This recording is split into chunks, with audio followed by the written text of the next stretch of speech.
Hey everyone, we are back with the final video in our series on online forms. This week, we are talking about our final field type, combo boxes. That's right here today on Tech Tip Tuesday.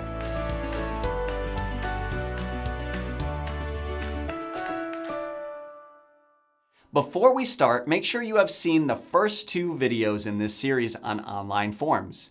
If you haven't seen those, go back and watch them before continuing here. Let's start with a little review.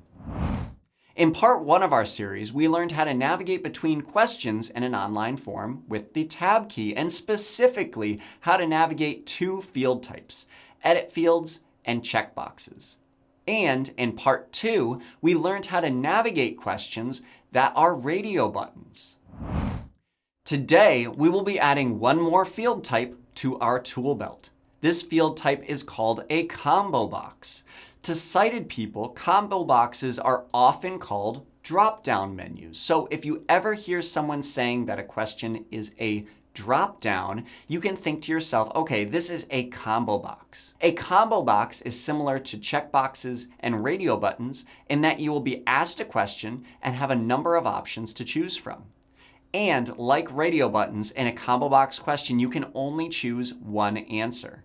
But combo boxes have a really unique feature that allows them to be really, really useful. Let me show you. So I have a practice form up on my computer. Now, if you want to follow along using the same form I'm using, you can find the link in the description. So there are three different ways to answer a combo box question. And in today's video, I'll be showing you all three. First, I'll press the tab key to navigate to my first question. Let me do it now. Document. Practice form 3. What day is it today? Combo box collapsed required. So as usual, I hear my question, what day is it today? I hear the field type, in this case it's combo box, and it also will say collapsed. Now before moving on, let's talk about what collapsed really means. Well, combo boxes are like radio buttons because there are multiple choices and we can only select one of those choices.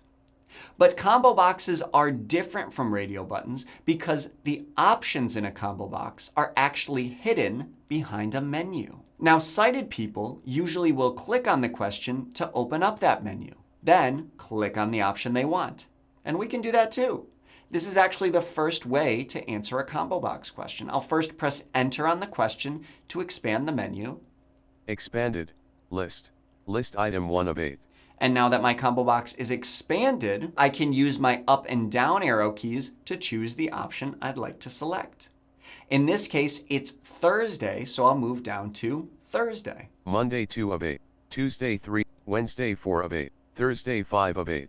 And once I'm there, I can press enter to select and collapse my combo box. Combo box Thursday collapsed required. Now let's move on to learn our second method for answering combo box questions.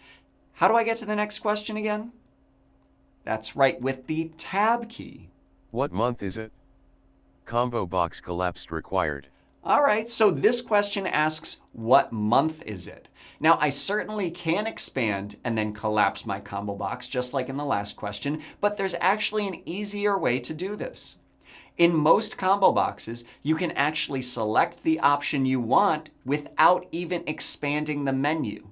All you need to do is press your down arrow key to the option you'd like. In this case, the month of the year right now is April. So I can press my down arrow key until I hear April.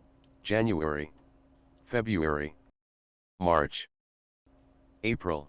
And then I can simply tab to my next question. Just remember that whatever choice the screen reader reads last is the answer that is submitted. So just be careful and double check your work. Now let me tab to the next question for our last method.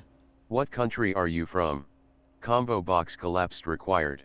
All right, and in this last question, it asks me, what country am I from? Now this is a perfect question for my last method, because let's think about how many countries there are in the world. There's hundreds, right? Now, I live in the United States, and most countries in a combo box will be listed in alphabetical order. Now just think about how many times I will need to press my down arrow key before I find United States. Oh my goodness, it's going to take forever. So what I will do instead is use first letter navigation. What that means is that I can just press the first letter of the option that I want. In my case, that will be a U, right? U. Uganda. Okay, that's not it. I can just continue to press U. U. Ukraine. U. United Arab. U. United Kingdom. U. United States. Until I find the option I want to select. And again, once I'm done, I can simply press Tab to move on to my next question. So, in this 3-video series, we have covered edit fields, checkboxes, radio buttons, and combo boxes.